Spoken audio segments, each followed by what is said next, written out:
निर्देशांक ज्यामिति का ये पार्ट 2 है और पार्ट 2 में हम सेक्शन फार्मूले पर चर्चा करेंगे। पार्ट 1 में निर्देशांक ज्यामिति के पार्ट 1 में हमने दो बिंदुओं के बीच की दूरी कैसे निकालते हैं,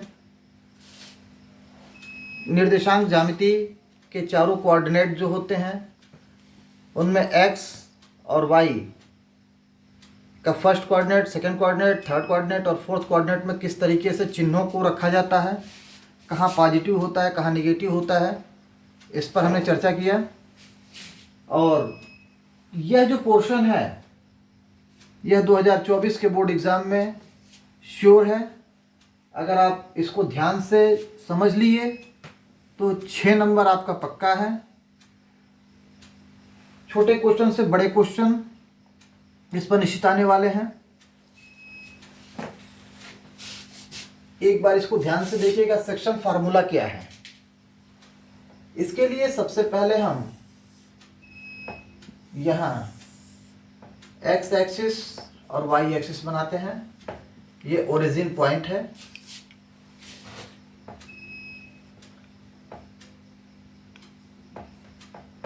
इसमें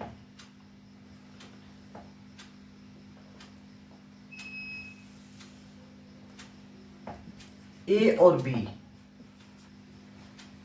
दो बिंदु हैं जिसके बीच में कोई एक हम बिंदु लेते हैं C।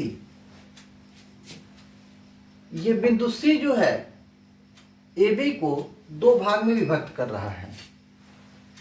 मान लीजिए कि ये M और N दो रेशियो में बांट रहा है। बिंदु C AB को M संबंधी N के अनुपात में बांट रहा है। अब हम इसकी रचना करेंगे।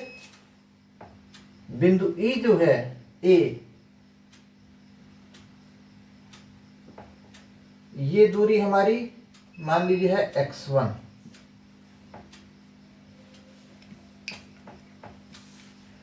ये दूरी है x और ये दूरी है x2। मूल बिंदु से बिंदु A की दूरी x1, मूल बिंदु से ये मूल बिंदु से बिंदु C की दूरी है x और मूल बिंदु से बिंदु B की दूरी है x2 x अक्ष पर। अब y अक्ष पर हम देखते हैं बिंदु A की दूरी मूल बिंदु से है y1, बिंदु C की दूरी इसी तरीके से है y। हम मान लेते हैं बिंदु C की दूरी कितनी है y और बिंदु B की दूरी मूल बिंदु से कितनी है ये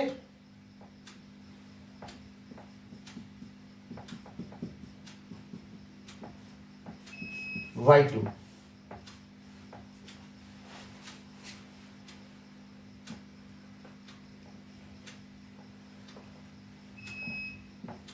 इसको आगे हम बढ़ाते हैं और इसको आगे बढ़ाते हैं।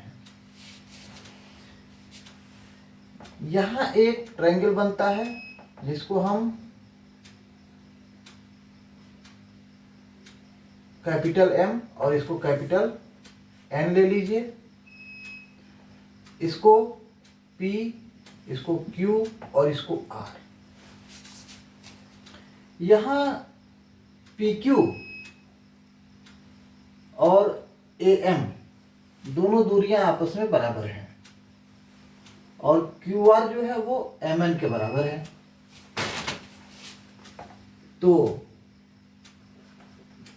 AM बराबर PQ और इसकी वैल्यू क्या है x minus x1, x minus x1।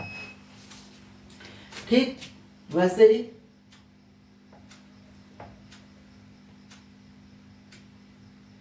M और n।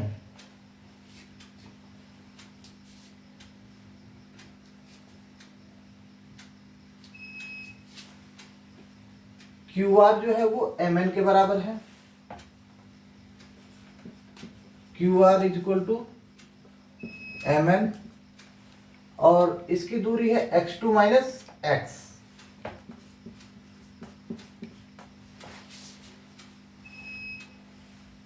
ठीक वैसे ही CM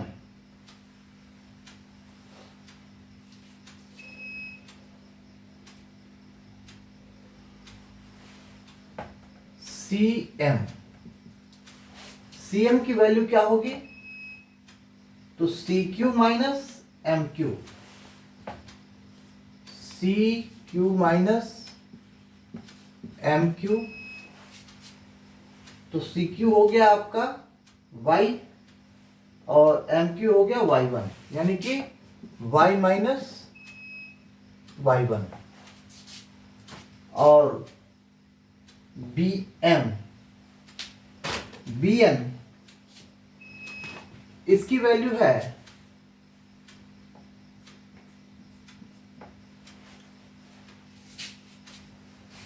ये, आप n को यहां ले लीजिए, n इस बिंदु पे ले लीजिए।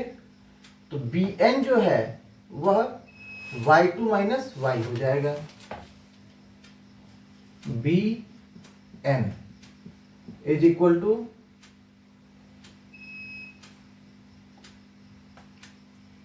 Br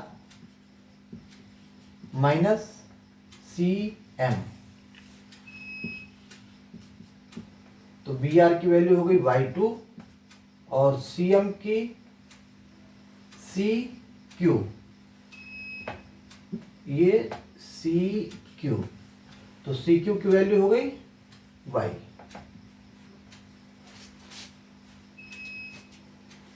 अब देखिए यहां पे एक त्रिभुज है,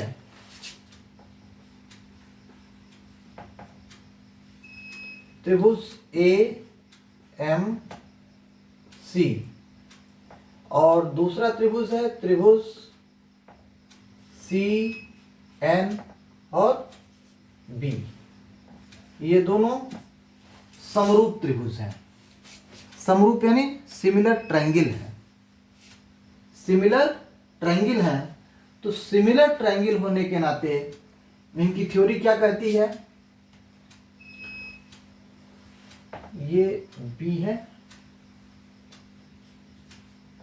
BC upon AC is equal to BC और AC का जो अनुपात होगा वह BN और CM का अनुपात होगा, यानी BN बटे CM, और वही अनुपात होगा AM और CM का।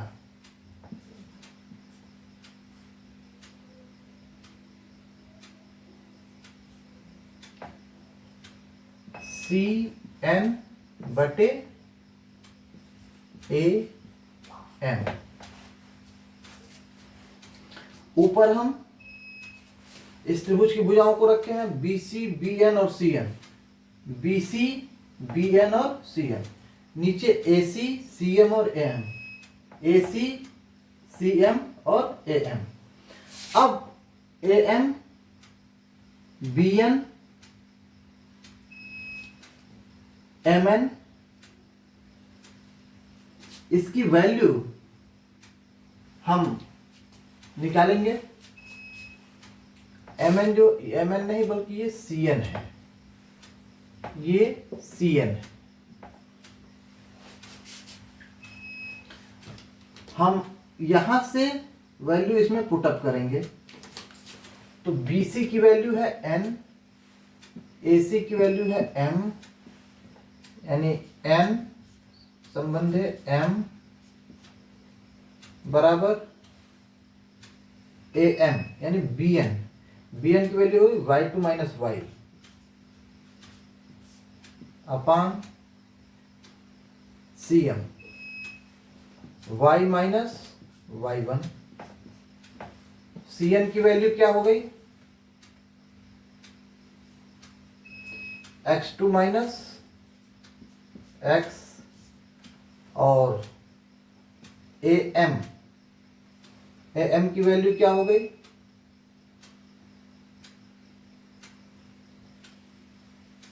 x minus x1।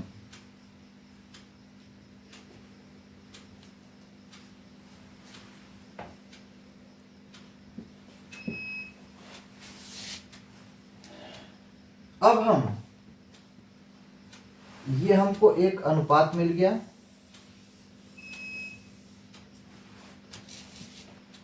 इन दोनों को लेकर के और y का मान हम निकालेंगे, फिर इसको और इसको लेकर के x का मान निकालेंगे, और x और y जो है इसके निर्देशांक हैं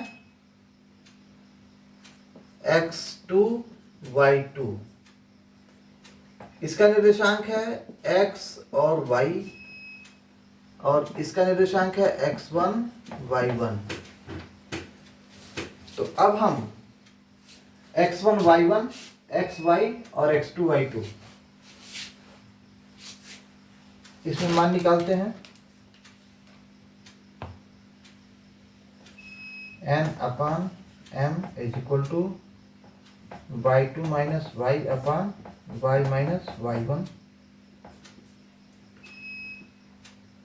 implies that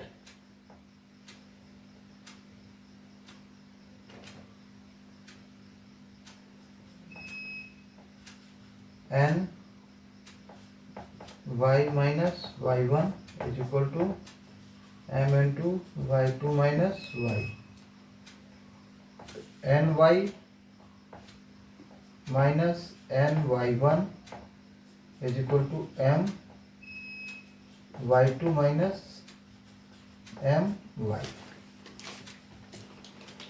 y का पोर्शन एक तरफ करिए, बाकी को एक तरफ करिए, तो m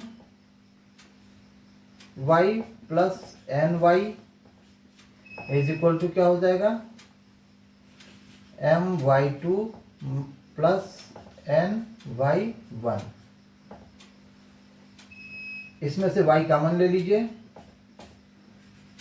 m plus n y2 plus n y1।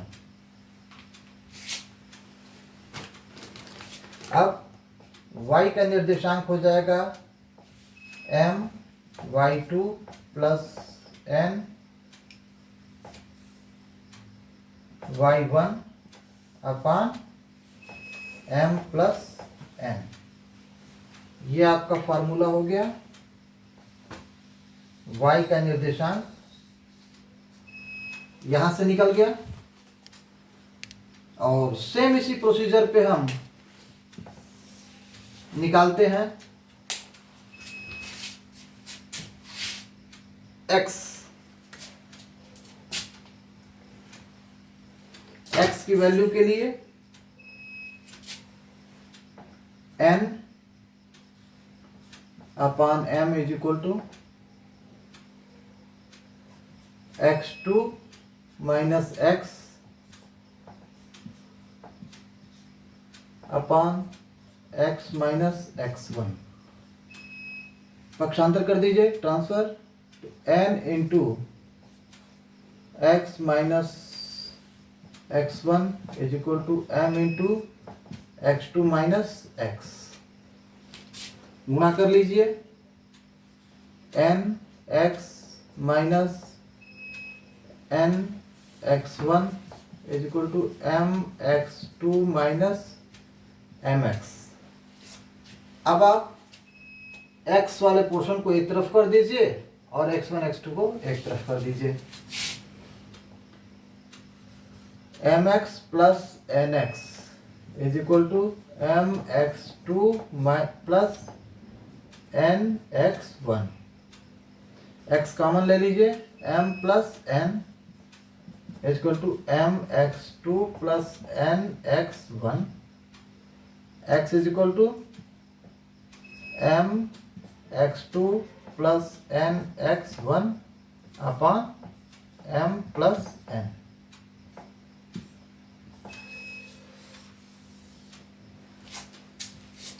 तो आप देखें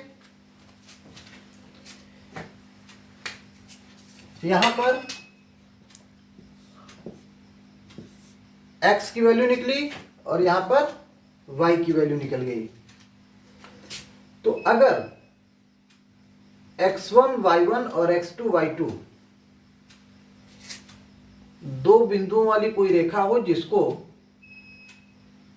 कोई बिंदु C m संबंधी n के अनुपात में बांट रहा हो, जिसका निर्देशांक x y हो, तो हम x और y का निर्देशांक कैसे निकालते हैं इस फार्मूले से आप समझ गए होंगे। अगर कोई पॉइंट आपको नहीं समझ में आता है तो उसको कमेंट बॉक्स में लिखिएगा। सबसे पहले हमने क्या किया, सभी भुजाओं का मान लिया, सभी भुजाओं की वैल्यू निकाला। एक्स वाई जैसे ए एम पी क्यू की वैल्यू x माइनस x1 है, क्यू आर और सी एन की वैल्यू x2 माइनस एक्स है, सी एम सी क्यू और एम क्यू ये तीनों बराबर हैं y माइनस y1।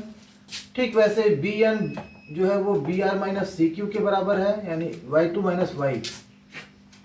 यहाँ से आप इसको एक बार फिर वीडियो को देख के समझ लीजिएगा।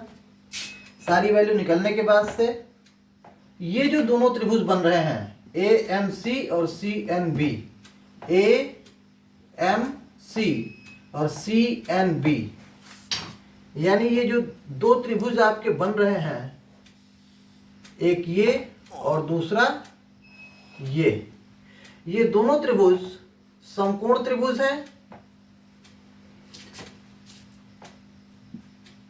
ये भुजाएं जो हैं, चूंकि आप देखिए तो ये कोण इस कोण के बराबर है। जब दो कोण बराबर होंगे तो तीसरा कोण ऑटोमेटिक बराबर होगा। तो दो कोण और एक भुजा जिसकी बराबर हो वह कोण, वह त्रिभुज, वो दोनों त्रिभुज जिनकी दो कोण और एक भुजाएं, दो कोण बराबर हों, तीनों कोण उसके आपस में बराबर हैं। ये कोण इसके बराबर है, यह कोण इसके बराबर है और ये दोनों 90 डिग्री के कोण बराबर हैं। इस तरीके से ये दोनों त्रिभुज समरूप त्रिभुज हो जाएंगे और समरूपता के सिद्धांत से BC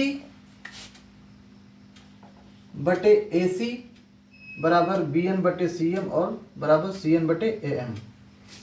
हमने BC की वैल्यू n, AC की वैल्यू m, BN की value y2 minus y, CM की वैल्यू y माइनस y1 ये सब रखा और फिर एक बार इसको लेकर के और y का मान निकाला, फिर एक बार यहाँ और इसको लेकर के x का मान निकाला।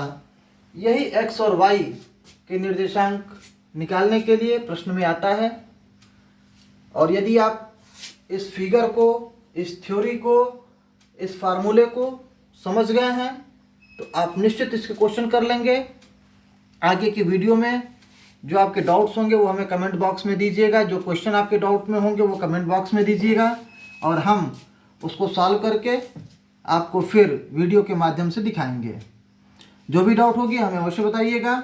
हमारे चैनल पर अगर आप नए हों तो इसको सब्सक्राइब करिए और अधिक से अधिक लोगों तक इसको शेयर करिए ताकि सभी स्टूडेंट्स जो आपके मित्र हैं वो 2024 के बोर्ड एग्ज़ाम में इस फार्मूले को समझ करके इससे संबंधित जो भी प्रश्न आवे उसे हल कर सकें और अच्छे से अच्छा नंबर पा सकें। यही हमारी आप सबके लिए शुभकामना है। धन्यवाद।